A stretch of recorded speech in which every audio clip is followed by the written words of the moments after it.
commence avec le cinéma. Ali Chéri, vous signez donc Le Barrage. L'histoire se passe au Soudan, près du barrage de Merowe, qui a été bâti par les Chinois. Et il y a Maher qui fabrique des briques grâce aux eaux d'un fleuve mythique, le Nil. Et il s'aventure en secret, on va le voir, dans le désert pour bâtir une mystérieuse construction faite de boue. On regarde la bande-annonce.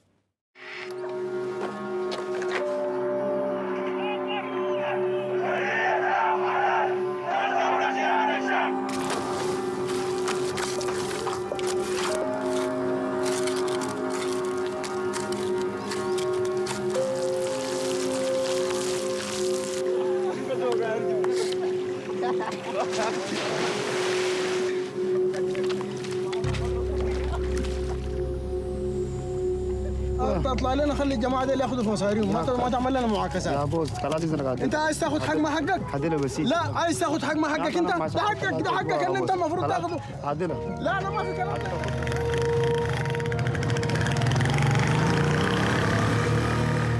والله انا ما اعرف ذات المنظر ده والله طوالي قاعد تسوق قاعد تمشي وين ذاته ما اعرف والله يا مان.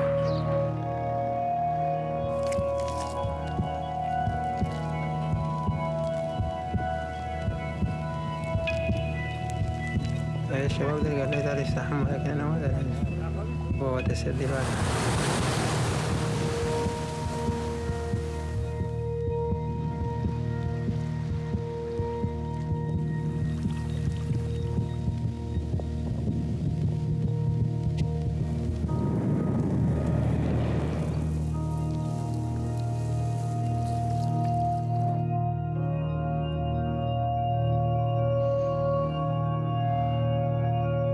Le Barrage d'Ali Chéri, votre film s'inscrit dans une trilogie consacrée à ce que vous appelez les géographies de violence. Ali Chéri, en quoi consiste votre projet ?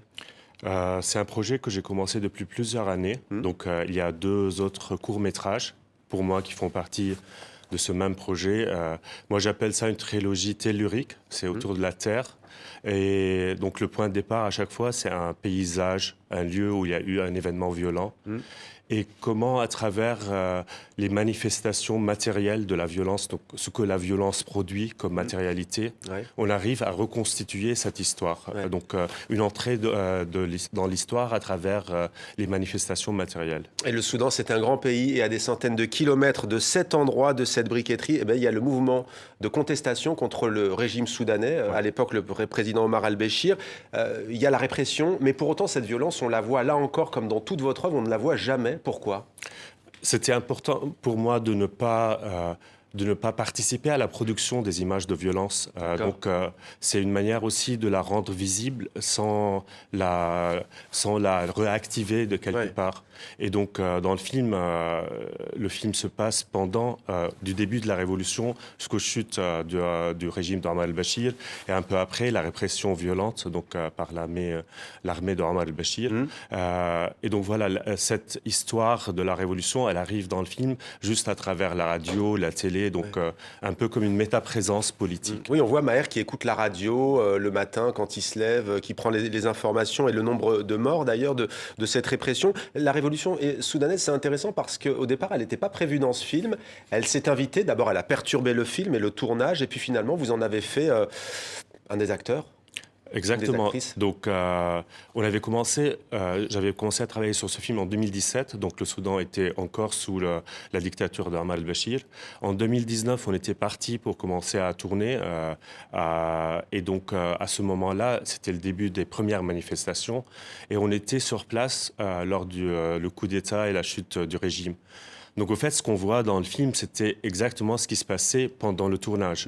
Mais en même temps, le film était dès le départ un film politique, c'est-à-dire Le Barrage.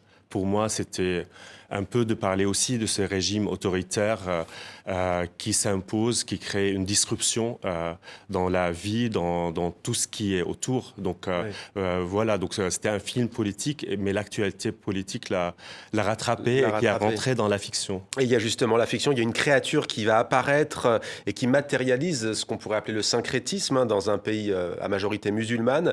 Il y a une force qui va au-delà de toute religion ou en deçà de toute religion.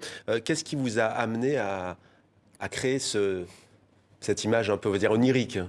Bon, il y a tout l'imaginaire autour de la boue, c'est-à-dire l'humanité a toujours vu dans ce mélange de la terre et de l'eau comme le commencement, c'est-à-dire Adam est créé de la boue, les golems, même si on part plus loin dans Gilgamesh, Enkidu qui est créé de la boue. Donc voilà, le film s'inspire aussi de tout ce que la boue a inspiré à l'humanité. Et la boue d'ailleurs est omniprésente dans vos œuvres. Bien sûr, c'est la matière avec laquelle je travaille dans mes sculptures. Donc voilà, donc on est face à ce geste de création, que ce soit le geste de l'artiste face à sa création, à sa sculpture, ou Dieu qui crée. Donc Maher joue à tout ça, joue à Dieu, joue à l'artiste, joue au créateur. Mais pourquoi le Soudan? Qu'est-ce qui vous a amené à ce pays?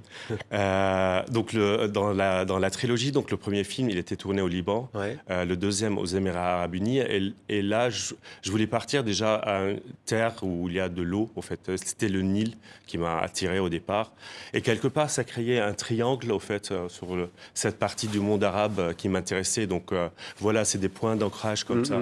Et l'histoire du barrage, donc le barrage de Marawi qui est inauguré en 2009 et considéré l'un des barrages les plus destructeurs au monde. Donc c'était le point de départ, donc une grande violence qui à ce moment-là, aujourd'hui, quand on va là-bas, il n'y a plus aucune trace. On voit juste un lac magnifique, des paysages magnifiques, et toute cette histoire violente qui a qui était nécessaire quelque part pour la construction du barrage, ou qui était comme conséquence de la construction de ce barrage-là, a disparu. La question de l'eau, combien éminente aujourd'hui avec les questions environnementales et écologiques. On parlait de la boue, d'ailleurs, ça vous a valu une récompense à la Biennale de Venise pour Of Men and Gods and Mud, ce matériau donc qui vous fascine. L'acteur Maher El Khair, on a vu ce visage avec ses larmes, un plan magnifique. C'est son premier rôle au cinéma? Tout le monde dans le film joue leur propre rôle. Donc Maher, il est l'un des travailleurs à la briqueterie, qui est vraiment magnifique. Moi, je trouve il est magnétique dans le film. Et ce qui était drôle, c'est que c'est lui, quand j'ai dit que je travaillais sur ce film, c'est lui qui est venu vers moi et qui m'a dit que moi, j'aimerais jouer dans ton film. Lui, c'était son rêve de devenir acteur, de jouer dans des films d'action. Donc bon, j'ai pas vraiment réalisé son rêve parce que le film est pas très loin. Mais ça viendra peut-être. Mais du coup, donc Maher était avec moi au Festival de Cannes, où il y a eu la première du film, et surtout au Festival de films de Caire, il a reçu le prix de meilleur acteur. Donc c'était c'était une histoire assez incroyable.